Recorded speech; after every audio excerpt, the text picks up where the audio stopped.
நார்மலா நீங்க ஒரு கண்டென்ட் கிரியேட்டர் இல்லனா ஒரு எஜுகேஷன் பர்ப்பஸ்க்காக நீங்க ஏதாச்சும் ஒரு வீடியோ மேக் பண்றீங்க அப்படின்னா, அதுல வந்து நம்ம வந்து டீச்சிங் அப்படிங்கிற செக்ஷன்ல வரும்போது கண்டிப்பா இந்த ஆடியோ அப்படிங்கிறது ரொம்பவே முக்கியம். இப்ப நீங்க பார்த்துட்டு இருக்க இந்த வீடியோ கூட ஓரளவு ஆடியோ நல்லா இருக்கிறதுனால தான் நீங்க பார்த்துட்டு இருக்கீங்க. ஆடியோ நல்லா இல்லன்னா வீடியோ கூட நீங்க ஸ்கிப் பண்ணிட்டு போயிருவீங்க. ஸோ அதே மைண்ட் செட் தான் பார்த்தீங்க அப்படின்னா எல்லாருக்குமே இருக்கும். ஓகேவா? ஸோ ஒரு வீடியோ மேக் பண்ணும்போது அந்த வீடியோ குவாலிட்டிய விட ஆடியோ குவாலிட்டி அப்படிங்கிறது ரொம்பவே முக்கியம்.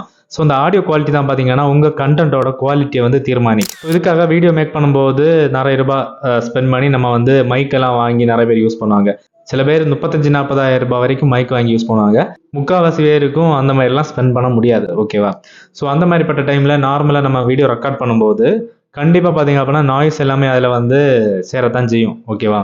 ஸோ வீடியோல ரொம்பவே நாய்ஸ் இருக்கும். ஸோ பார்த்தீங்க அப்படின்னா, நீங்க மொபைல் ஃபோன்ல ரெக்கார்ட் பண்ற ஆடியோவ ஒரு ஸ்டுடியோ லெவல்ல கொண்டு வர முடியும் அப்படின்னு சொன்னா நீங்க நம்புவீங்களா?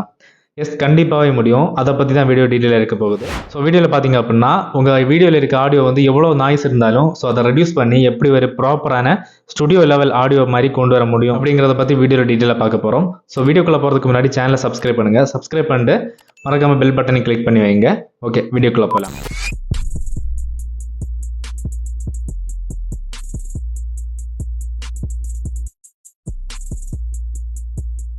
Okay back to the topic. இப்போ பார்த்தீங்க அப்படின்னா, நான் வந்து மைக் இல்லாம அவுட்டோர்ல ஓகேவா, நாய்ஸ்ல வந்து ஒரு வீடியோ சாம்பிள் எடுத்திருக்கேன். ஸோ அத பார்த்தீங்க அப்படின்னா, நாய்ஸ வந்து ரெடியூஸ் பண்றதுக்கு முன்னாடி, நாய்ஸ வந்து ரெடியூஸ் பண்றதுக்கு பின்னாடி.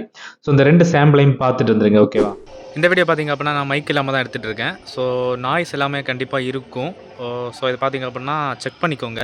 இந்த வீடியோ பார்த்தீங்க அப்படின்னா, நான் மைக் இல்லாம தான் எடுத்துட்டு இருக்கேன். ஸோ நாய்ஸ் எல்லாமே கண்டிப்பா இருக்கும். ஸோ இது பார்த்தீங்க அப்படின்னா செக் பண்ணிக்கோங்க.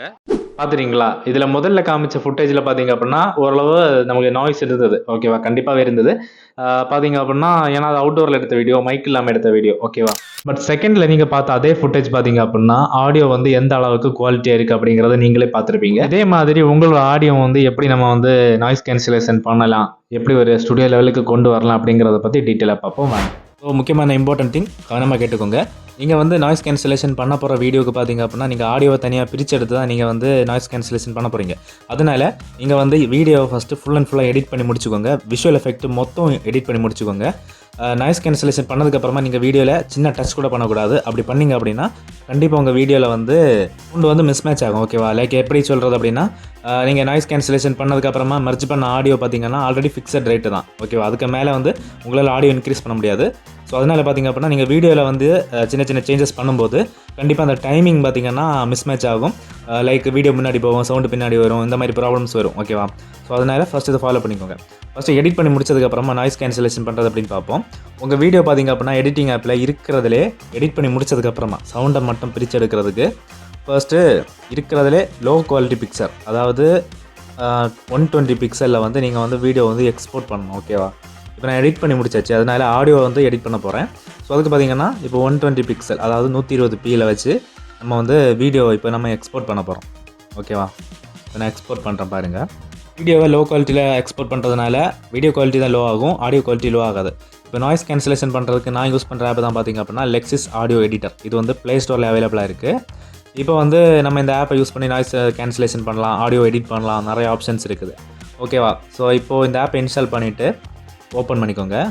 இது வந்து ஸ்க்ரீன் ரொட்டேட் ஆகி தான் ஓப்பன் ஆகும். ஓகேவா? ஓப்பன் பண்ணி இன்டர்ஃபேஸ் வந்ததுக்கப்புறம் மேலே ஓப்பன் அப்படின்னு கொடுத்து ஒரு பட்டன் இருக்கும், அதை கிளிக் பண்ணிவிட்டு அடுத்த பேஜில் ஓப்பன் வித் ஃபைல் மேனேஜர் அப்படிங்கிற ஒரு ஆப்ஷன் இருக்கும் மேலே டாப்பில். ஸோ அதை வந்து கிளிக் பண்ணிக்கோங்க.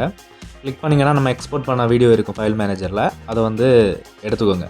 அதை கிளிக் பண்ணிங்கனாலே அதில் இருக்க ஆடியோ மட்டும் பிரிஞ்சு இந்த மாதிரி வந்துடும். ஓகேவா? ஸோ இதுக்கப்புறமா பார்த்தீங்க அப்படின்னா ரைட் சைடில் பார்த்தீங்க அப்படின்னா மேலே எட்ஜில் மேலே வந்து ஒரு 3 டாட் லைன் கொடுத்துருப்பாங்க. ஓகேவா? ஸோ அந்த இதை கிளிக் பண்ணிங்க அப்படின்னா செகண்ட் ஆப்ஷன் எஃபெக்ட் அப்படின்னு கொடுத்துருப்பாங்க, அதை கிளிக் பண்ணுங்கள்.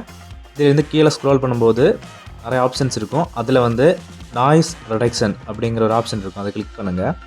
இப்போது இதில் ஒரு சில வேல்யூ எல்லாமே அட்ஜஸ்ட் பண்ணி கொடுத்துருப்பாங்க. அதை எதுவுமே எந்த சேஞ்சும் பண்ணாதீங்க. எந்த சேஞ்சும் பண்ணாமல் அப்படியே பார்த்தீங்கன்னா அப்ளை கொடுத்துருங்க. கீழே ஒரு அப்ளை பட்டன் இருந்து இல்லையா, அதை கிளிக் பண்ணிட்டீங்க அப்படின்னா நாய்ஸ் வந்து கேன்சலேஷன் ஆயிரும். ஓகேவா?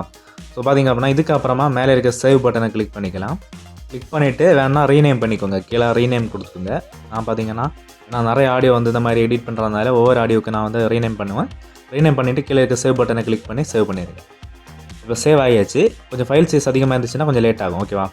ஓகே இப்போ வந்து எகைன் இன்ஷாட்டை ஓப்பன் பண்ணிவிட்டு நம்ம எடிட் பண்ண வீடியோ ஓப்பன் பண்ணிக்கலாம். ஸோ ஸோ இப்போ பார்த்தீங்க அப்படின்னா இந்த வீடியோவில் மொத்த ஆடியோவுமே மியூட் பண்ணிக்கோங்க. ஓகேவா? ஸோ நீங்கள் பெரிய வீடியோஸ்னால் சின்ன சின்ன கிளிப் எல்லாமே ஆடியோ இருக்கும். ஸோ இல்லை மொத்த ஆடியோவும் பார்த்தீங்க அப்படின்னா நீங்கள் மியூட் பண்ணிக்கோங்க. மியூட் பண்ணிவிட்டு வீடியோவில் எந்த சவுண்டுமே இருக்கக்கூடாது. ஸோ பார்த்தீங்க அப்படின்னா நான் இப்போ வந்து மியூட் பண்ணிக்கிறேன். ஓகே, மியூட் பண்ணியாச்சு. எகெயின் பார்த்தீங்க அப்படின்னா மேலே வந்து மியூசிக் ஆப்ஷன் இருக்கும், ஆடியோன்னு ஒரு ஆப்ஷன் இருக்கும். அதை கிளிக் பண்ணிவிட்டு நம்ம வெளியிலேருந்து ஆடியோ எடுத்து மெர்ஜ் பண்ணணும். ஸோ அதுக்கு பார்த்தீங்க அப்படின்னா ஓப்பன் ஃப்ரம்னு கொடுத்துருக்காங்க. இல்லை அதை கிளிக் பண்ணும்போது ஃபைல் மேனேஜரில் நம்ம சேவ் பண்ணி வச்ச ஆடியோ இருக்கும். ஸோ அதை ஓப்பன் பண்ணிக்கலாம். ஸோ அதை கிளிக் பண்ணோம் அப்படின்னா டேரெக்டாக இந்த மாதிரி ஆடியோ வந்து இங்கே மெர்ஜ் ஆயிரும். ஓகேவா? ஸோ வீடியோவில் எந்த சேஞ்சஸும் பண்ணக்கூடாது. அப்போ தான் பார்த்தீங்கன்னா இந்த ஆடியோ கரெக்டாக மேட்ச் ஆகும். ஏதாச்சும் டச் பண்ணிங்கன்னா கண்டிப்பாக மிஸ் மேட்ச் ஆகும். ஸோ பார்த்துக்கோங்க. இப்போ தான் நாய்ஸ் கேன்சலேஷன் பண்ணணும். ஸோ கைஸ், இந்த வீடியோ யூஸ்ஃபுல்லாக இருந்துச்சுன்னா மறக்காம லைக் பண்ணிக்கோங்க. லைக் பண்ணிவிட்டு இந்த வீடியோ உங்கள் ஃப்ரெண்டுக்கு மறக்காம ஷேர் பண்ணுங்கள். ஸோ இதே மாதிரி நெக்ஸ்ட் வீடியோவில் சந்திக்கிறேன். அது வரைக்கும் நன்றி.